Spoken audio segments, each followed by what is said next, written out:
নির্বাচন বানচালের জন্য তাদের আইনজীবী দিয়ে পরিকল্পিতভাবে কোর্টকে ব্যবহার করে তার অঙ্গ সংগঠন ছাত্রদলকে দিয়ে নির্বাচন কমিশনের সামনে গতকাল থেকে ঘেরাও করে তারা এই কর্মসূচিগুলো ঘোষণা করছে। এর একটা ইন্টেনশন তো আছেই।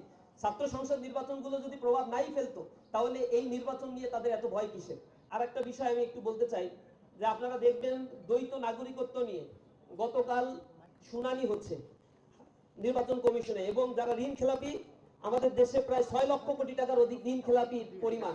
আর এই ঋণ খেলাপি করেছিল আওয়ামী ফ্যাসিবাদ, তার সাথে মিলেমিশে ছিল বিএনপি নেতাকর্মীরা। এখন তা প্রকাশ পাচ্ছে ঋণ খেলাপির কারণে তাদের যখন মানে নাগরিক এই নির্বাচনের প্রার্থীতা বাতিল হয়ে যাচ্ছে, প্রায় 21 জনের ঋণ খেলাপি এবং দ্বৈত নাগরিকত্বের কারণে সম্ভবত শুনানি হওয়ার কারণে তারা ছাত্রদল নির্বাচন কমিশনে তারা অবস্থান নিয়েছে এবং কোর্টকে ব্যবহার করে সাকসু ইস্যুকে সামনে নিয়ে এসে জাতির দৃষ্টিকে অন্যদিকে ফেরানোর জন্য তারা এই কাজটা করছে। এই চক্রান্তে তারা মেতে উঠেছে যাতে মিডিয়া এবং সবকিছু ওদিকে থাকে এবং তারা তাদের এই এই এই কার্যক্রমগুলো অবাধে তারা করতে পারে।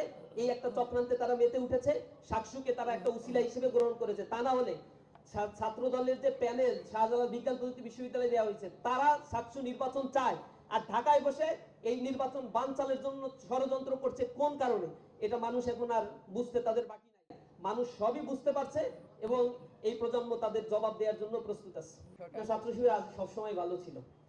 ছাত্র শিবিরকে মিডিয়া ফ্রেমিং করা হয়েছে দীর্ঘ সময় ধরে।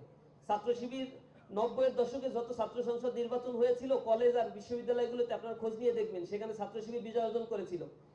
তো কি কারণে করেছিল? তখনও ছাত্র শিবির ভালো ছিল, তাহলে মাঝখানে ভালো ছিল না কারণ কাজ করতে দেয়নি, মিডিয়ার কাছে আমাদের যেতে দেয়নি, আমাদের কর্মসূচিগুলো যা পালন করেছি মিডিয়ায় আনতে দেয়।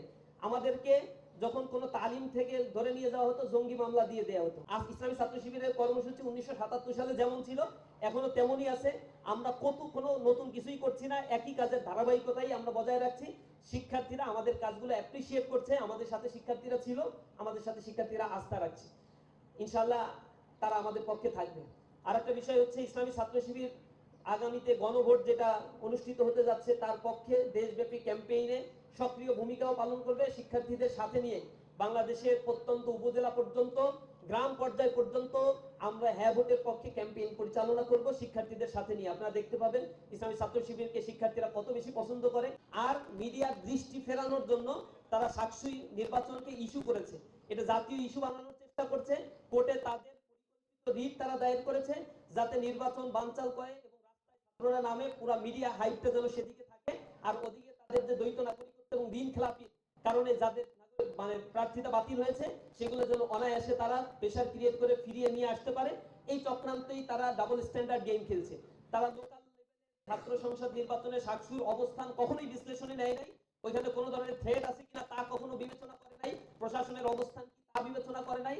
তারা তাদের প্যানেলের সাথেও বিন্দুমাত্র আলোচনা করেনি। কোনো ধরনের প্রতারণায় 20 দিন ধরে ছাত্রদল শাহজালাল বিজ্ঞান প্রযুক্তিতে অংশগ্রহণ করে নাই। তার মানে এটা তাদের ইন্টেনশনালি ইচ্ছাকৃতভাবে তারা এই পরিকল্পনা করেছে শেষ সময় এসে রিটের মাধ্যমে তারা আদালতকে ব্যবহার করে এই নির্বাচনকে বানচাল করবে। এই কারণে তারা কোনো ধরনের প্রতারণায় অংশগ্রহণ করে নাই।